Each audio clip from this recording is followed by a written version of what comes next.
ito ay rated SPG. Striktong patnubay at gabay ng magulang ang kailangan. Maaaring may masiselang tema, lengguwahe, karahasan, sexual, horror o droga na hindi angkop sa mga bata. Nakauwi na sa bahay si Christy. Nagsisimula na silang maghanda para sa darating na Pasko. Pero may isa pa ring babaeng praning sa paghihigante na nakakagala sa paligid. Magbabalik na naman si Shaira. Abangan natin sa asawa ng asawa ko. Maayos na si Christy. Nag-agaw buhay siya dahil sa tama ng barel. Pagkatapos makarecover ni Christy, si Jordan agad ang unang lalaking gusto niyang makasama. Masayang-masaya sina Tori at Jordan. Nabalitaan rin ni Leon at Hannah na nagising na si Christy. Agad silang tumakbo sa kwarto ni Christy para silipin siya. Inabutan nila na nag-uusap ang pamilya tungkol sa pagbubuo ni Christy ng pamilya nila. Narinig lahat ni Hannah at Leon ang pagbabalikan ni Jordan at Christy. Sobrang nasaktan si Leon.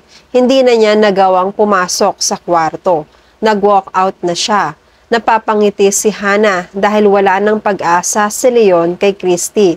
Si Hannah naman ay patuloy na umaasa kay Leon kahit sinabi pa ni Leon na mahal pa rin niya si Christy. Nang mabalitaan ni Carmen, nagising na nga ang anak, agad rin siyang nagpunta para kamustahin si Christy. Masayang-masaya siya. Naging maginhawa na ang pakiramdam niya dahil ligtas na si Christy. Masaya ring binalita ni Tori na isa na ulit silang masayang pamilya kasama sina Junior at Jeremy.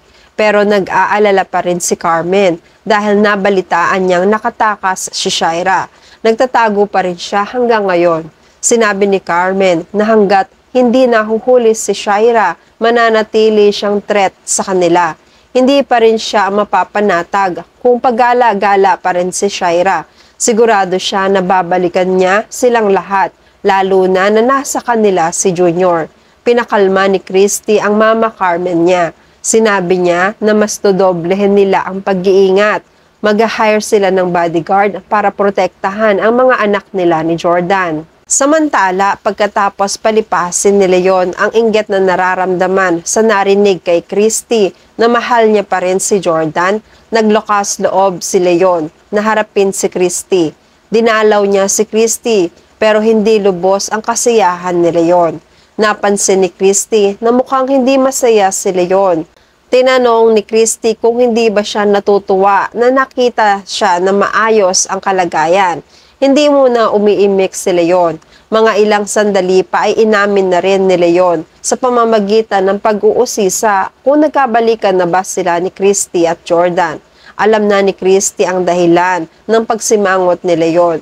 Sinabi ni Christy na gusto niyang bigyan ng pagkakataon ang pamilya nila ni Jordan. Maayos na naman sila ni Leon bilang magkaibigan.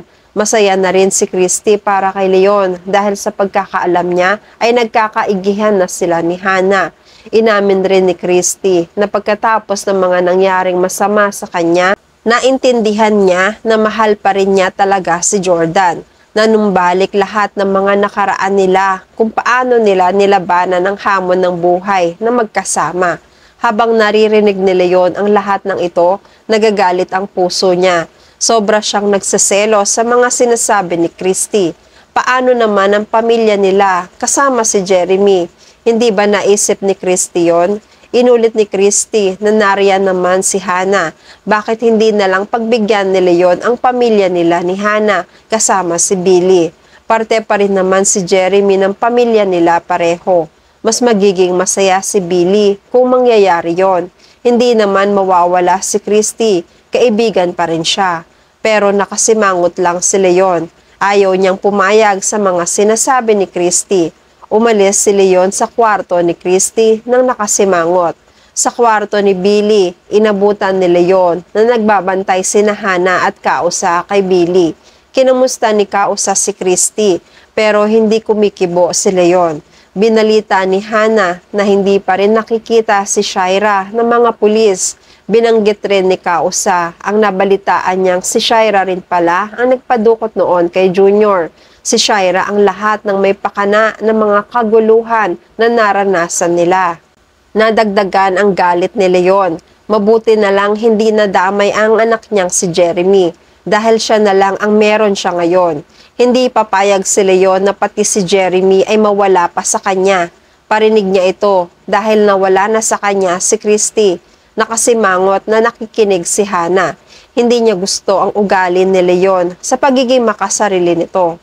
Halatang nagsiselos si Leon dahil sa pagkakabalikan ni na Christy at Jordan. Hindi na lang umimik si Hannah. Samantala, nakalabas na ng ospital si Christy. Maayos na ang lagay niya. Nagsimula na rin sila magbukas ng mga ilaw para sa paghahanda sa darating na Pasko. Nasa bahay rin si Jordan, kasama ang buong pamilya ni Christy. Maligayang maligaya sila. Hindi nila namamalayan na nakamasid na pala si Shaira sa kanila. Nagsisimula na naman ang pagpaplano ni Shaira sa paghihiganti niya kina Jordan at Christy at sa mga mahal nila sa buhay. Umiigting ang inggit niya. Hindi siya papayag na maging masaya sina Christy sa darating na Pasko. Kukuhanin niya pa rin si Junior. Sinusumpa ni Shaira na hinding-hindi mararanasan ni Christy at ng pamilya nito ang katahimikan at kaligayahan na inaasam-asam nila. Patuloy pa rin si Shaira sa panggugulo at yan ang mga pakakaabangan natin sa asawa ng asawa ko.